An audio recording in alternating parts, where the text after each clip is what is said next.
N'Golo Kante melakukan comeback sensasional di Euro 2024. Walau sudah absen semenjak Juni 2022, Kante menunjukkan performa yang sensasional. Pemain bertubuh mungil itu mencetak rekor gila yang bahkan tidak bisa didapat pemain lain. Inikah salah satu alasan mengapa semua orang sayang Kante? Sebelum menyimak ulasan tentang Kante, jangan lupa tekan tombol subscribe terlebih dahulu supaya tidak ketinggalan info-info menarik dunia sepak bola dari Starting 11 Moment.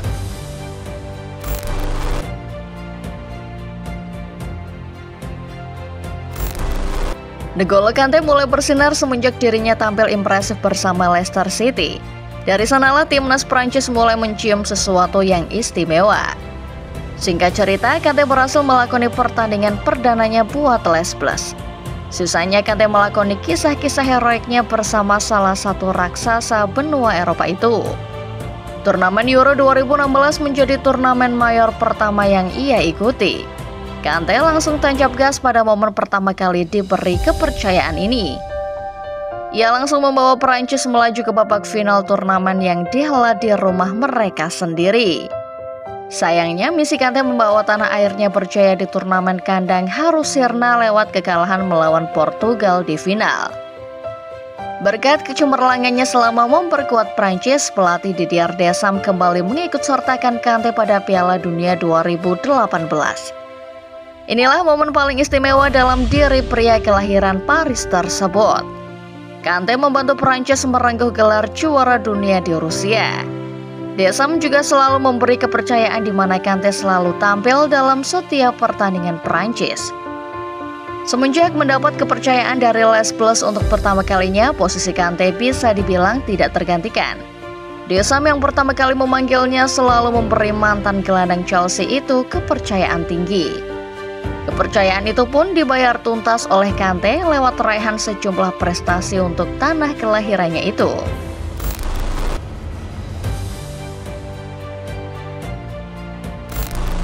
Di tengah era jayanya bersama Chelsea, Kante harus berhadapan dengan hantu paling menakutkan buat setiap pesepak bola. Ya, gelandang blasteran Mali itu harus berhadapan dengan cedera. Sayangnya pergumulan Kante dengan masalah kebugaran sangat berdampak buruk sehingga ia kehilangan kursi utamanya di timnas. Melewatkan hampir seluruh musim 2021-2022 akibat cedera hamstring tentu saja merupakan sebuah masalah buat Kante. Deschamps sang pelatih juga merasakan masalah yang sama. Kante bagaimanapun adalah pilihan utamanya. Tetapi ia juga tidak bisa memanggil seorang pemain yang kebugarannya masih belum 100%. Piala Dunia 2022 menjadi titik terendah karir Kante di timnas. Bukan karena ia tampil buruk, tapi karena cederalah yang membuatnya absen cukup lama untuk timnas. Deschamps tidak lagi memanggil Kante. Gelandang berusia 33 tahun itu juga masih terus fokus menjalani rehabilitasi. Seringnya Kante bergumul dengan cedera pada musim 2021-2022 membuat karirnya dipertanyakan. Banyak orang mengatakan kalau era emas sang midfielder sudah lewat. Kante sementara itu juga kehilangan tempatnya di Chelsea. Padahal sebelumnya ia juga menjadi punggawa tak tergantikan dalam skuad The Blues yang kala itu masih ditangani Graham Potter.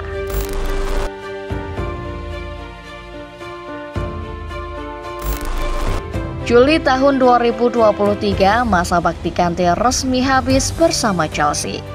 Jauh sebelum itu, klub asal London berada dalam kebimbangan yang luar biasa. Mereka menghadapi sebuah dilema. Pilihannya antara melepas gelandang terbaik yang pernah mereka miliki atau mempertahankannya dengan segala masalah kebugaran dan kemungkinan Kante sudah berada di titik akhir karirnya. Chelsea pada akhirnya mengambil pilihan kedua. Tidak ada masa bakti baru buat Kante. Pria kelahiran Paris itu akhirnya meninggalkan The Blues dengan segala gemerlap karirnya. Tanah yang ia tuju tidak lagi berada di Eropa. Kante menerima pinangan salah satu klub Arab Al-Ittihad dengan tawaran kontrak yang fantastis. Siapa sangka masa rehabilitasinya di Arab Saudi berjalan sangat baik. Kante kembali menemukan performa terbaiknya. Pada musim 2023-2024 lalu, Kante mencatatkan 44 penampilan di semua ajang.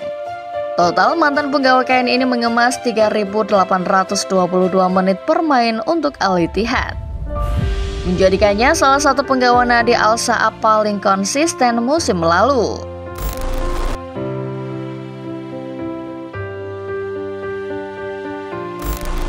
Didier Deschamps sudah dari awal melihat Kante sebagai pemain yang tidak tergantikan dalam skuadnya. Untuk alasan itulah Deschamps membuat langkah berani dengan memanggil Kante lagi untuk Euro 2024. Banyak orang yang mempertanyakan keputusannya kala itu. Bahkan para fans banyak yang beranggapan kalau masa emas Kante sudah habis. Namun Deschamps tetap pada pendiriannya dan tetap memanggil Kante. Comeback-nya Kante ke skuad timnas Prancis pun menjadi salah satu headline paling menggemparkan dalam ranah Piala Eropa 2024. Kehebohan perihal Kante berlanjut ketika pemain 33 tahun ini tampil impresif di dua laga pembuka Les Bleus. Austria dan Belanda menjadi saksi bagaimana mengerikannya Kante jika pemain 33 tahun ini mendapatkan kembali kebugaran penuhnya. Daya jelajahnya yang luar biasa pada dua pertandingan tersebut membuat Kante mendapat penghargaan Player of the Match secara beruntun. Kante adalah satu-satunya pemain di Euro 2024 yang meraih capaian demikian.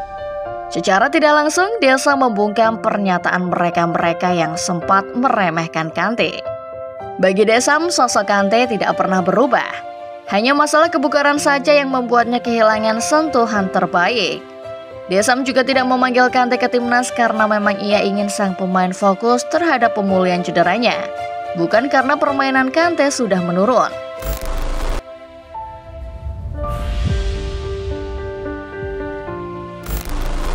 8 tahun semenjak Didier Deschamps pertama kali memanggilnya ke tim nasional, Kante ternyata masih tidak berubah.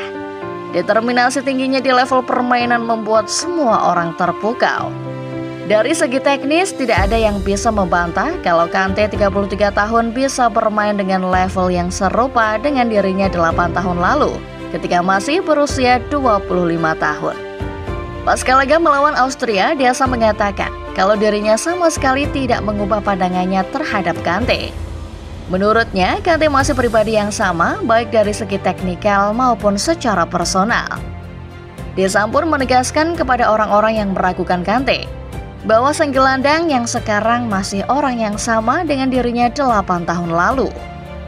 Rekan-rekan senegara Kante mulai dari Olivier Giroud, Marcus Thuram hingga Benjamin Pavard juga sepakat kalau Kante tidak berubah. Determinasi tingginya di atas lapangan membuat tiga pemain ini berdecak kagum. Jangan lupa Deschamps juga mengatakan kalau kepribadian Kante yang luar biasa menjadi salah satu faktor mengapa ia kembali memanggilnya. Satu hal yang juga diakui Marcus Thuram tidak pernah luntur dalam sosok Kante. Di sisi lain, Kante tetaplah Kante.